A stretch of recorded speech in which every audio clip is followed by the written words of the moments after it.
வடக்கே வைகுண்டம் இருக்கிறது. பூலோகத்தின் வடக்கே வைகுண்டம் இருக்கிறது.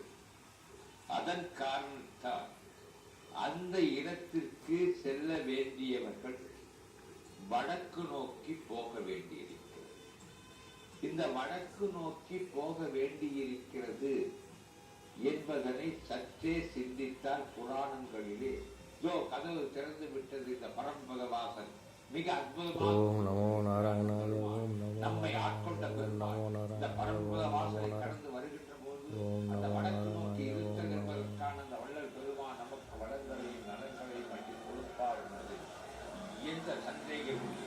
அனுகூலமான சன்னதி வாசல்கள் அமைக்கப்பட்ட இந்த தத்துவை பற்றி பரமபதவாசல் கோயில் வடபுறத்தில் அமைந்துள்ளதால் நாம் எல்லோரும் வடபுறத்தில் இருக்கின்ற அந்த பெருமானை வாழ்வதற்காக வளம் பெறுவதற்காக நலம் அடைப்பதற்காக பிறந்தரும் செல்வம் தந்திரம் பெற்ற தாயின் ஆயனை செய்யும் என்று கலியன் அதாவது திருமங்கை ஆழ்வார் எடுத்து கூறியது போல இதோ நம்பெருமாள் வடக்கு வாசல் வழியாக வந்து கொண்டிருக்கிறார். இந்த வடக்கு வாசல் வழி என்பதுதான் ஒரு மனிதன் வாழ்வுக்கும் வளத்திற்கும் நலத்திற்கும் வளத்திற்குமான ஒரு அற்புதமான வாயில்.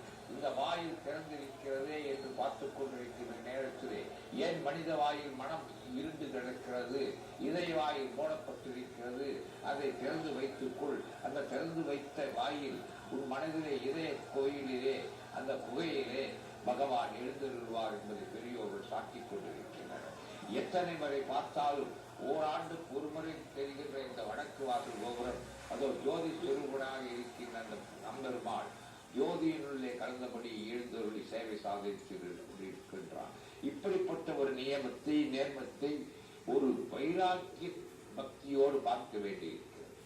அற்புதமான போர் உணர்ச்சி பெருக்குதான் பெருகுகிறதே தவிர என்ன செய்வது? உள்ளத்தில் ஓகை பெருக்குகிறது, கண்களிலே கண்ணீர் பொழிகிறது. பகவானே கருணை உள்ளவனே கண்ணா ரங்கநாதா ரங்கா ரங்கா ரங்கா என்பது போல் மனம் தற்பதிக்கிறது. காரணம் பாகவதர்கள் எப்பொழுதுமே சற்றே உணர்ச்சிப்படுபவர்.